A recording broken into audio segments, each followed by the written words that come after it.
De ciencia y tecnología aquí en su programa favorito de Aprendo en Casa. Una iniciativa del Ministerio de Educación para que puedas seguir aprendiendo sin necesidad de exponer tu salud yendo al colegio. Este programa está dirigido a la promoción 2020, pero todas y todos lo pueden ver. Bueno, Junior, te cuento y les cuento que ayer se fue la luz en mi casa. Sí, no funciona la secadora, ni la terma, ni la refrigeradora, ni el televisor, ni mi celular. ¿Tu celular tampoco, Stephanie? Sí, es que se le acabó la batería. Uy, qué horrible, Steph. Terrible, sin contar que ayer en la noche me la pasé en penumbras. ¿Y sabes a qué se debe el corte? Bueno, primero pensé que solo se había quemado el foco de mi cuarto, pero al revisar los otros me di cuenta que toda la casa estaba sin energía eléctrica. Y luego me asomé por la ventana y vi que mis vecinos sí tenían luz. Entonces, el problema es de tu casa. De mi memoria, más bien. Me olvidé de pagar mi recibo de luz, pero terminando el programa lo pago, lo juro que lo pago. Bueno, ¿tú sabes de dónde viene la electricidad? Del tomacorriente. Pero, o sea, ¿cómo llega el tomacorriente? Mira, la profesora ya llegó. Salvado por la campana.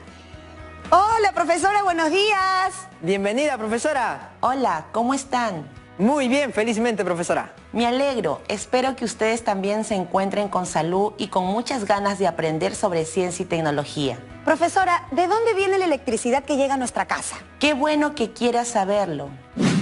Precisamente estas 2 semanas estudiaremos la energía eléctrica y la importancia que tiene para el desarrollo de nuestra comunidad. Aprenderemos cómo se genera, se transmite y se distribuye hasta llegar a nuestras casas y cómo se debe usar.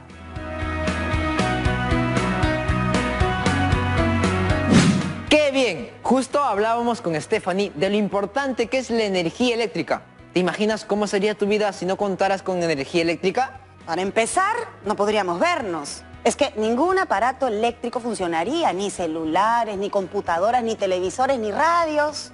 No solo eso, no habría transporte terrestre, marino ni aéreo. No habría fábricas ni iluminación. No funcionaría ningún medio de comunicación que conocemos. Tampoco tendríamos acceso a toda la información que se tiene por internet. Eso sin duda afectaría la educación, que solo se limitaría a las horas de estudio presenciales. En el área de la salud no se podrían utilizar instrumentos como los rayos X, los láseres, las fibras ópticas y tampoco se podrían mantener medicamentos que necesitan refrigeración. La agricultura, la pesquería y la minería también se verían muy afectadas. En pocas palabras, sin energía eléctrica, el país no se podría desarrollar. Así es, la energía eléctrica es fundamental para el desarrollo de cada uno de nosotros y de nuestra comunidad. ¿Qué es corriente eléctrica, profesora? Se le llama energía eléctrica al movimiento de partículas cargadas a través de un material conductor. ¿Y qué es un material conductor? Aquel que permite el flujo de carga eléctrica a través de él sin poner mucha resistencia. Perdón, profesora, ¿qué sería mucha resistencia? No tienes por qué disculparte, Stephanie. Preguntar es lo que nos permite aprender. Claro que sí, profesora. Les voy a explicar, observen la siguiente imagen. La figura representa una manguera por donde pasa el agua. Si la manguera la ajustamos como se observa... El agua no pasará fácilmente. Exacto. A la oposición que presenta para que el agua no pase fácilmente se le llama resistencia. Lo mismo sucede con los materiales conductores y no conductores. Por ejemplo, los metales son buenos conductores de la electricidad porque dejan pasar fácilmente las cargas eléctricas, que en este caso son los electrones. Por otro lado, la madera, el vidrio y la cerámica no son buenos conductores. A estos materiales también se les llaman aislantes, ¿no, profesora? Así es. La goma tampoco es un buen conductor, por eso los electricistas llevan botas de goma cuando arreglan los cables de los postes. Entonces, para ver si entendí. Los metales tienen baja resistencia, por eso los electrones pasan fácilmente. Y materiales como la madera o el vidrio tienen alta resistencia, porque se resisten a dejarlos pasar. Exacto. Su nombre correcto es resistencia eléctrica y tiene como unidad el ohm. ¿Así? ¿Como ohm? Tal cual. Ahora imaginen que pueden contar los electrones que pasan a través de un cable de cobre en un segundo. ¿Se puede? Sí, la cantidad de carga que atraviesa un cable conductor por unidad de tiempo se define como intensidad de corriente eléctrica. Su unidad es el amperio. ¿Y qué hace posible que los electrones se muevan? Buena pregunta. Para que los electrones se movilicen necesitan de energía. A esta energía, que necesita una unidad de carga para movilizarse de un punto a otro, se le llama diferencia de potencial eléctrico. Su unidad es el voltio. Resistencia, intensidad, diferencia de potencial eléctrico, ohm, amperio, voltio. Dios mío, creo que se me está haciendo un sancochado en la cabeza. Es normal, no son términos que se usen en el día a día. Les voy a mostrar una imagen donde se observa la relación que hay entre estas tres cantidades físicas, así las entienden mejor. ¿Qué ven? La diferencia de potencial está haciendo que los electrones se muevan y la resistencia se está oponiendo a ese movimiento. La diferencia de potencial está representada por una pila porque empuja a las cargas eléctricas para que se muevan por el conductor y la resistencia por resistor, con guantes color naranja que impiden el movimiento de las cargas eléctricas. Exacto, y la intensidad eléctrica vendría a ser la carga que atraviesa por el cable conductor, que en la figura está representada por la cantidad de bolitas o cargas que pasan por una sección de conductor por unidad de tiempo. Me quedó claro, profesora. La ley que relaciona la intensidad de corriente eléctrica, la resistencia eléctrica y la diferencia de potencial se llama ley de Ohm. Y nos dice que la intensidad de corriente eléctrica es igual a la diferencia de potencial entre la resistencia. ¿Cuál es la diferencia de potencial de la corriente que llega a los tomacorrientes de la casa? 220 voltios. Muy bien. ¿Creen que ese valor es constante o varía? A ver, los equipos eléctricos que tengo son de 220 voltios. ¿Eso quiere decir que es constante? Exacto. El valor de 220 voltios es constante en nuestro país. Entonces, según la ley de Ohm, si la diferencia de potencial es de 220 voltios y es constante, ¿cómo será el valor de la intensidad de corriente de un equipo eléctrico si su resistencia es grande? Será pequeña. Bien. Entonces, para una diferencia de potencial constante, la intensidad de corriente y la resistencia eléctrica son inversamente proporcionales. Claro, a menor resistencia, la intensidad de corriente que circula por un cable será mayor. Correcto. Ahora, considerando que la resistencia es constante, ¿qué sucede con la intensidad de corriente si la diferencia de potencial es alta? La intensidad también es alta. Muy bien, recuerden siempre: si la diferencia de potencial es alta, la intensidad de corriente también es alta, pero la resistencia eléctrica es baja. Profesora, hace un momento dijo que los metales tienen baja resistencia eléctrica, es decir, son buenos conductores. Pero, ¿todos los metales tienen la misma resistencia? No, la plata es el que tiene menor resistencia eléctrica. Luego le sigue el cobre, el aluminio y los otros metales. ¿Y por qué los cables que se usan para las conexiones de la casa no son de plata? Debe ser porque la plata es cara. Sí, efectivamente, ese es el motivo. Una pregunta: si utilizamos cables de cobre para una instalación y de plata en otra instalación y mantenemos constante la diferencia de potencial para las dos instalaciones, ¿por dónde pasará más intensidad de corriente eléctrica? Pasará mayor intensidad de corriente eléctrica por el metal que tenga menos resistencia eléctrica. O sea, la plata. Bien, ahora estudiemos la potencia eléctrica. La potencia eléctrica mide la cantidad de energía entregada o absorbida por un dispositivo eléctrico en un tiempo determinado. Su unidad es el watts. ¿El dispositivo eléctrico puede ser un foco? Un foco, una plancha, un televisor, un celular, una refrigeradora, todo lo que necesite energía eléctrica para funcionar. Claro, por eso en mi recibo de luz dice: consumo a facturar 463 kilowatt-hora. Exacto. Las empresas que brindan el servicio de energía eléctrica miden la potencia consumida por hora. Es por eso que las cartillas de información de los artefactos indican la potencia que consume ese artefacto. Esta información es súper útil, así identificamos qué artefactos consumen más energía y podemos evitar usarlos por mucho tiempo. Esa es una buena manera de ahorrar dinero. Continuemos aprendiendo. ¿Han escuchado hablar de la corriente alterna y la corriente continua? Sí, pero no tengo muy claro de qué se trata, profesora. Si la intensidad de corriente eléctrica permanece constante en el tiempo y se dirige en una sola dirección, se le llama corriente continua y su abreviatura es DC o CC. Esta corriente la producen las pilas o baterías. ¿Es posible que la intensidad de corriente eléctrica varíe? Sí, cuando la intensidad de corriente eléctrica y su dirección varía con cierta frecuencia, se le llama corriente alterna. La producen los generadores eléctricos, su abreviatura es AC o CA. Profesora, ¿qué tipo de corriente llega a nuestras casas? ¿Continua o alterna? Corriente continua. ¿Estás seguro?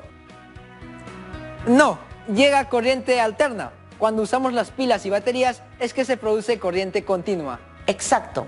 Y en los tomacorrientes no observamos un polo positivo o negativo como lo tienen las pilas y baterías. No pues, lo que no me queda claro todavía es cómo se genera la corriente eléctrica. Hablemos de eso. Ya aprendimos que una pila es una fuente de energía que produce corriente eléctrica porque es capaz de movilizar a los electrones de un cable de cobre. Esa energía eléctrica se está originando por procesos químicos que ocurren dentro de la pila. Ok, así se origina la energía eléctrica continua. ¿Y la alterna cómo se genera? A partir de energías primarias, por ejemplo, los paneles solares almacenan la energía del sol y la transforman en energía eléctrica.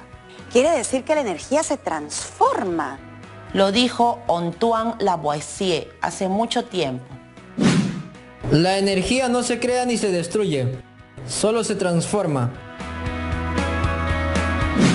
Otra manera de generar energía eléctrica es a través de la energía mecánica. Esta está relacionada al movimiento y a la posición de los cuerpos. Les explico. Cuando un cuerpo se mueve con determinada rapidez, el cuerpo posee energía cinética. ¿Quiere decir que ahorita tengo energía cinética? Sí, y si te encuentras en el techo de tu casa y yo te espero en la puerta del primer piso, puedo decir que tienes energía potencial gravitacional respecto al piso. No sé si me está quedando claro, profesora. Imaginen el foco de su casa. Tiene altura respecto al piso, ¿verdad? Sí, está a 3 metros del piso aproximadamente. El piso es el nivel de referencia. Como el foco se encuentra a cierta altura respecto a un nivel de referencia, tiene energía potencial gravitacional. Creo que ya entendí, profesora. Observen esta imagen y explíquenla. En la primera parte hay una niña que está a cierta altura con su pelota. Por lo tanto, la pelota posee energía potencial gravitacional. Y cuando la niña deja caer la pelota en la segunda parte, al estar en movimiento, la pelota adquiere energía cinética. Es decir, la energía potencial gravitacional se transformó a energía cinética. Muy bien. Otra forma de energía potencial es la que tiene una liga cuando se estira sin romperse. Al estar estirada, la liga tiene energía potencial elástica, pero al soltarla, el extremo cambia de posición y adquiere velocidad, es decir, se transforma en energía cinética. Lo mismo ocurre con los resortes, ondas, catapultas y trampolines. Así es, en conclusión, la energía mecánica de un cuerpo o de un sistema físico es la suma de su energía cinética y la energía potencial. Por eso dijo que la energía mecánica está relacionada al movimiento y a la posición de los cuerpos. Correcto. Ok, entonces ya sabemos cómo funciona la energía mecánica y que a través de ella podemos generar energía eléctrica. ¿Nos podría dar algunos ejemplos? Por supuesto. Los vientos producen energía llamada energía eólica. Esta genera el movimiento de los molinos de viento, los cuales se encuentran unidos a unas turbinas que producen energía eléctrica.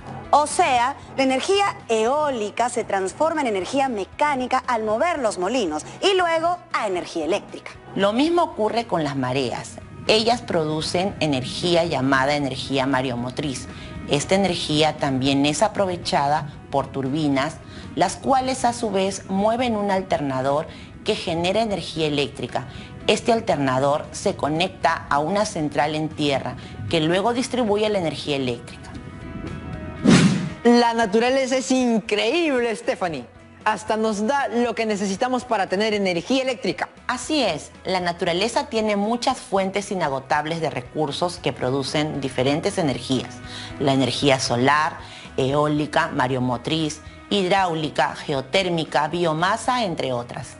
Estas son las famosas energías renovables, ¿no? Sí, y también tenemos energías no renovables. ¿Conocen algunas? El gas natural es una fuente de energía no renovable. El carbón también. El petróleo. La energía nuclear también es energía no renovable. Se produce por la fisión de los núcleos atómicos. ¿Creen que las fuentes de energía renovable contaminen el medio ambiente? No. El sol, el viento, las mareas no contaminan el medio ambiente. Sin embargo, las no renovables sí. El petróleo, el carbón, el gas. Por eso debemos cuidar nuestro medio ambiente. Nos proporciona muchas formas de energía que pueden ser convertidas a otro tipo de energía. Y lo más importante, sin contaminar. Profesora, tenemos algunas preguntas que nos han enviado. Las escucho atentamente. Fiorella de Comas nos escribe: ¿qué causa daño a la persona, el voltaje o la intensidad de corriente eléctrica? ¿Qué es voltaje? A la diferencia de potencial también se le llama voltaje.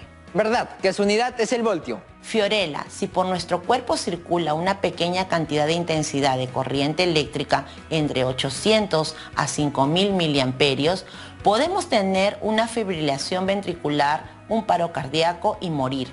Pero para que circule intensidad de corriente eléctrica, tiene que haber una fuente con voltaje que la genere. Eso quiere decir que lo que puede causar la muerte es la intensidad de la corriente eléctrica. Esteban nos ha enviado un video con su pregunta. Buenos días, profesora. ¿Podría explicarnos qué es un circuito eléctrico? Gracias. Claro, Esteban. Observa la siguiente figura. El circuito eléctrico está formado por un conjunto de elementos que se encuentran conectados por los que circula una corriente eléctrica. Para un circuito básico se necesita de una fuente de energía, de un conductor, una resistencia y un control de apagado y encendido. La fuente es la batería, el conductor es el cable de metal y la resistencia es el foco. Correcto. Recuerden que la dirección de la corriente convencionalmente va de polo positivo al polo negativo. ¿Y en qué se diferencia un circuito en serie de uno en paralelo? En el circuito en serie se observan dos resistencias, que son los dos focos A y B. La intensidad de corriente que pasa por ambos es la misma, permanece constante. Además, la suma del voltaje de cada foco debe ser igual al voltaje de la fuente. Supongamos que la pila tiene un voltaje de 9 voltios. Si el voltaje del foco A es 4 voltios, entonces el voltaje del foco B debe ser 5 voltios. ¿Y en paralelo? Si el voltaje de la fuente es 12 voltios, el voltaje del foco A y B es de 12 voltios también. Por otro lado, si la intensidad de corriente eléctrica que circula por todo el circuito es de 6 amperes y la intensidad de corriente eléctrica que circula por el foco A es de 4 amperes, entonces la intensidad de corriente que circula por el foco B debe ser 2 amperes. Entonces, en el circuito en serie, la intensidad de corriente eléctrica permanece constante, mientras que en el circuito en paralelo es el voltaje el que permanece constante. Es correcto. Ahora yo les tengo una pregunta sobre el circuito en serie. Si un foco se malogra, ¿qué sucederá con el otro foco? ¿Se enciende o no? ¿Tú qué piensas? No se enciende porque está conectado al costado. Si uno se malogra, la intensidad de corriente eléctrica no puede circular. Muy bien. ¿Y qué pasaría si estuviera conectado en paralelo? En ese caso sí enciende, porque la intensidad de corriente eléctrica puede pasar por el otro cable. Bien, entonces, ¿qué tipo de conexión les conviene tener en casa? ¡En paralelo! Bien pensado. Así, si se malogra un foco, pues quedan otros. ¡Ay, wow! Me siento todo un electricista luego de todo lo que nos ha enseñado. Muchísimas gracias por explicarnos un tema tan complejo de manera tan sencilla. Ojalá nuestras amigas y amigos en sus casas piensen lo mismo. Felicito la iniciativa de Aprendo en Casa y les agradezco la oportunidad. Que le vaya bien, profesora. Muchas gracias. ¿Qué te pareció la sesión de hoy? Hemos analizado la importancia de la energía eléctrica y el impacto que tiene sobre la educación, salud y desarrollo económico de nuestra comunidad. Estudiamos la ley de Ohm y aprendimos que si la intensidad de corriente es alta, la diferencia de potencial también lo es y la resistencia eléctrica es baja. Ya podemos diferenciar la corriente continua y la alterna. La continua mantiene constante la intensidad de corriente eléctrica y tiene una dirección, mientras la alterna varía la intensidad de corriente eléctrica y cambia de dirección a una determinada frecuencia. En nuestro país, la diferencia de potencial o voltaje es de 220 voltios y la intensidad de corriente es alterna. También estudiamos la transformación de energía y conocimos algunos ejemplos de cómo la energía eléctrica se produce por otro tipo de energía. Por ejemplo, la energía solar se puede transformar a energía eléctrica. Lo mismo que la energía mareomotriz. Y la energía eólica a energía mecánica y luego a energía eléctrica también. No olvidemos las fuentes de energía renovables y no renovables. Las fuentes de energía renovable son inagotables y generalmente provienen de la naturaleza, mientras que las no renovables, pues, se agotan. Así como la sesión de hoy. Pero antes de irnos, les vamos a dejar un reto. Elaborar un texto donde expliques la importancia de la energía eléctrica para el desarrollo de tu comunidad, la ley de Ohm y la transformación de la energía. Este texto lo colocarás en la sección Información Tecnológica del periódico mural que estás aprendiendo a hacer en el área de comunicación.